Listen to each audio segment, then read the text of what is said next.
John Massara has developed a unique relationship with Japan's Yoshida family, and the latest link in that chain is Admire Mars, a three-time Group 1 winning miler in Japan and Hong Kong, new to Arrowfield this season.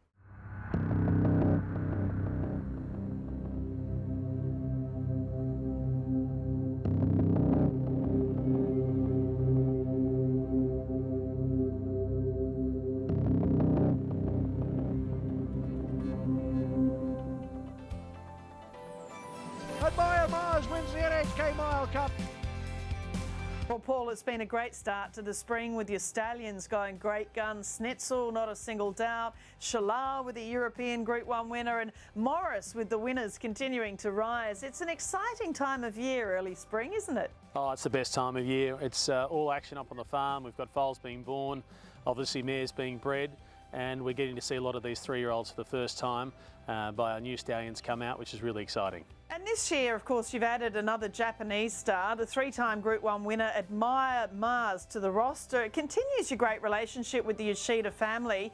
Tell us how the negotiations work as to which stallions you choose to come to Australia from their esteemed roster, and just what makes them suitable, how you judge how they're suitable for Australian mare owners. Yeah, well, it's quite an interesting process, but obviously we really try and pick the eyes out of what we think is going to best work here with our bloodlines and what the Japanese have to offer. This horse is a unique horse. A lot of the Japanese horses tend to have a focus towards three-year-old racing, a lot of the stallions over there, but this horse was the champion two-year-old of Japan, and he's a unique individual because there's not many horses that can travel the world at 3 and be competitive. He came back first, won a Group 1 in Japan as a three-year-old over the mile, and then went obviously to Hong Kong to win that big international mile race, which was in fact rated the third highest race of over a mile that year. So I've travelled a few horses in my time all over the place, and I know the difficulties involved in that, and it takes a horse with a superior constitution and attitude to be able to do that and to be able to win. But it's Admire Mars, past the 200-metre mark, still Admire Mars. Well, he won his first 2 starts, a Grade 2 at start number 1, and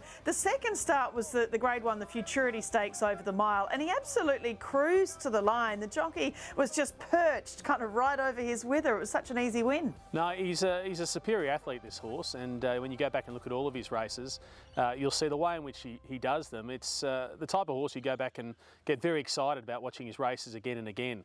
And when he turned up here on the farm, we'd obviously during COVID only seen him via Zoom and other forms of video, so we were delighted when he turned up. He's the most magnificent horse, and for me, when you look at horses and you look at great horses in particular, you always want to see something special. I certainly do anyway, and when he turned up, you can see why he was such a brilliant horse.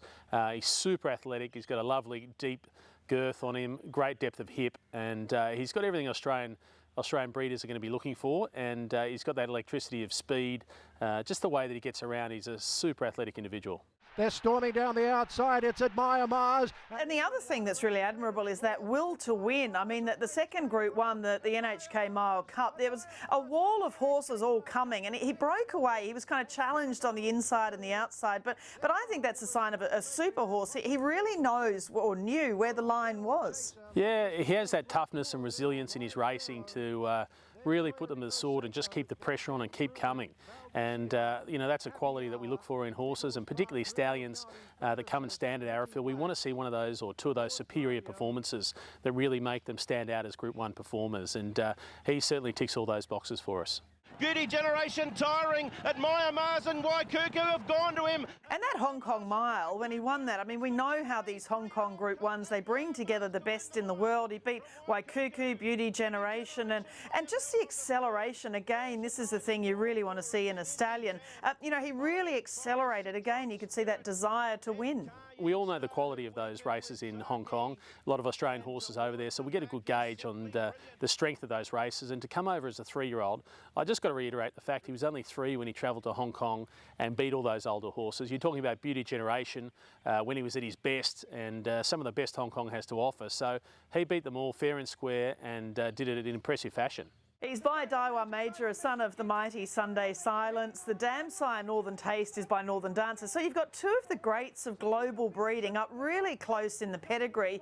How do you kind of describe the benefits of this bloodline to mare owners? Well, we've looked at Daiwa Major over a long time. He's always been a prolific producer of 2-year-old horses in Japan, and personally being over there many times and looking at a lot of the stock, he's the one that's often filled the eye in terms of the big strong hind quarter and the style of horse that we like in Australia.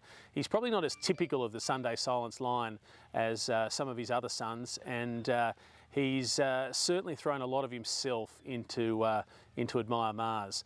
The line itself with Daiwa Major has thrown a very good strike rate with stakes winners and stakes horses in Japan. I think it's 30% from a very limited number of Danehill line horses over there, but there's certainly an affinity for that cross, and they're the things we look at when we're obviously going to bring a horse like this out to Australia. We want something that's going to suit. We're heavily backing the horse. I mean, since arriving, I think absorbing more of the horse's physicality. We've upped the number of horses that we're sending in mares this season, and I think we're around 38 or 39 mares so far of the Arrowfield broodmare band that'll be headed towards him. But their toughness, I think, has been seen worldwide. There's no doubt everyone fears the Japanese when they turn up, and whether it's at the Melbourne Cup or in Europe running in an arc or wherever it is, they're going around the world taking on the very best and proving that they're most of the time better than the rest of us. So there's a huge amount of strength in their breeding operation in Japan, and this is a true example of that with 2-year-old class and obviously trained on, but an exciting horse that's tough, was a brilliant 2-year-old, and I like to look at him a bit like a Maurice 2.0. You know, he's a more precocious version of that style of horse, and as we know, Maurice out here is kicked off very well. So no one was expecting him to do anything at 2 with a younger stock, and they're getting winners every day and higher quality winners. So we're excited about his 3-year-olds, and I think this horse is probably the same style of an animal, but is likely to produce more 2-year-olds than Maurice has. As you say, he's a really striking horse, an absolute eye-catcher, and they can come from Japan a little bit on the light side after a busy season, but he looks to be already starting to really thrive since he's been in the Hunter Valley. The Japanese horses always come over a bit lighter. That's the way they like to have them over there. They cover big books. He went straight off the track into a Japanese season, and don't forget it starts very cool over there. It's kind of minus 20 in January when the season kicks off. So it's a different environment. They come over here, they've got to go through quarantine, but he's come over here in good shape. He's putting on weight every day since he's been here. I was talking to Johnny Walker, who was in the quarantine down in Victoria with him, and Dr. Johnny is well known to most people in our industry. I said, you know, what's he like? You know, we hadn't seen him close up. He said, well, out of the 50 horses that have kind of come through the quarantine this year, in terms of looks, he said he's definitely in the top 3. So I was pretty excited when he popped off the truck and we get to have a good look at him ourselves and eyeball him and get a feel for him, because he's certainly very impressive. He's very correct. He's got everything you want in a racehorse and a potential stallion. What sorts of physical mares really suit him? Obviously, he has that great athletic sort of physique, and pedigree-wise, of course, obviously the Danehill line mares really suit him. But physically, what sorts of mares do you expect to be going to him? Well, he's a medium-sized horse.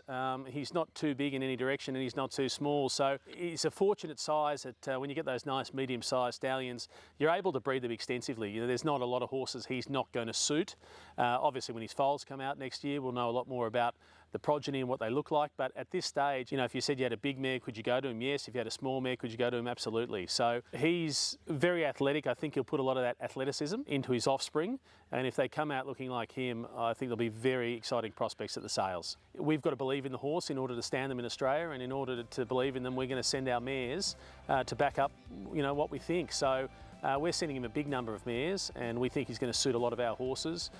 We've gone back, and I guess, as I mentioned earlier, every time we look at the footage and now you look at the horse in the flesh, you get more and more inspired by him. So I think our positivity should be a guide for breeders and other people that are interested in the stallion to come and either have a look at him if they haven't seen him already, or certainly consider him as a breeding prospect for their mare. Well, it's been another strange breeding season with the Hunter Valley and COVID obviously changing a lot of things, but the industry just manages to keep going, producing the next generation, and you can't take away that excitement of the new foals and the potential of a new stallion, can you? No, absolutely. It's always exciting. I think everyone up here in the Hunter Valley needs a haircut, but other than that, I think we're going pretty well. We've been in a very fortunate position to be outdoors, and a lot of the people that work on the farm are obviously outside and don't have the restrictions that people do in Sydney and Melbourne and in other places in lockdown. So we're very fortunate, and I guess the excitement of spring the new horse is coming. It's another cycle, and let's hope that this cycle of COVID doesn't continue and the breeding one does, and we can look forward to further kind of breeding seasons to come without these hiccups or disruptions. So we're aware that we're in a fortunate position and others aren't, but it is exciting. It's a distraction away from the norm at the moment. It is Groundhog Day for a lot of people, and it's nice to be, seeing new foals on the ground, exciting racing coming up, and it's just a pleasure to be involved.